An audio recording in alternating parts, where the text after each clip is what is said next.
Alors c'est notre deuxième cliché. On commence comme toujours par chercher un syndrome pleural. On vérifie toujours en premier les cul-de-sac à la recherche d'un syndrome d'un épanchement pleural liquidien qui est absent dans ce cas-là. La deuxième des choses, on cherche une hyperclarté à la recherche d'un pneumothorax. C'est vrai que ce téléthorax paraît un petit peu mal pénétré. Il paraît un peu clair, c'est parce qu'il est mal pénétré, parce qu'il est de très mauvaise qualité, mais il n'y a pas de pneumothorax, donc on peut éliminer un syndrome pleural. La deuxième des choses, on cherche un syndrome médiastinal. Alors, comme vous voyez ici, il n'y a pas d'anomalie au niveau du médiastin supérieur, moyen et inférieur.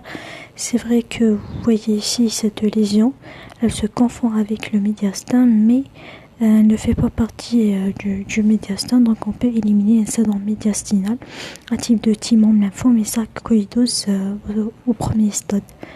Donc je tiens à préciser que le but de ces vidéos n'est pas de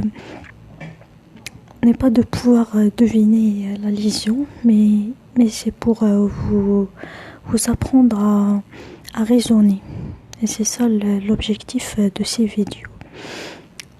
C'est pour ça qu'on commence toujours par la grande image et on commence par éliminer les autres syndromes avant de passer directement à la lésion, pour ne pas passer à côté d'autres anomalies.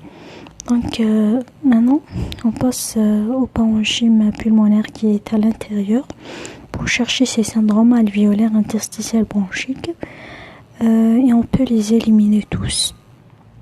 Maintenant, quelle est la pathologie alors? Le problème ici, c'est un autre syndrome qui n'est pas mentionné ici, qui s'appelle le syndrome cavitaire. Le voici. Alors comme vous voyez ici, on a une cavité, donc c'est une clarté. Sa localisation, elle est rétroclaviculaire. Voici les clavicules. La taille, elle est de 3 cm de diamètre.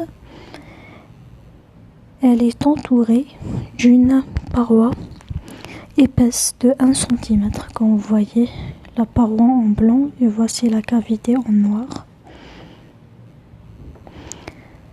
Donc, voici notre lésion. Alors, on va maintenant décrire les limites de cette lésion. Alors, on a la limite interne qui se confond avec le médiastin, comme je vous ai dit tout à l'heure. Mais il ne s'agit pas d'un syndrome médiastinal. Les autres limites sont nettes. Donc, le diagnostic à évoquer, c'est bien évidemment une caverne tuberculose gauche. Merci pour votre attention.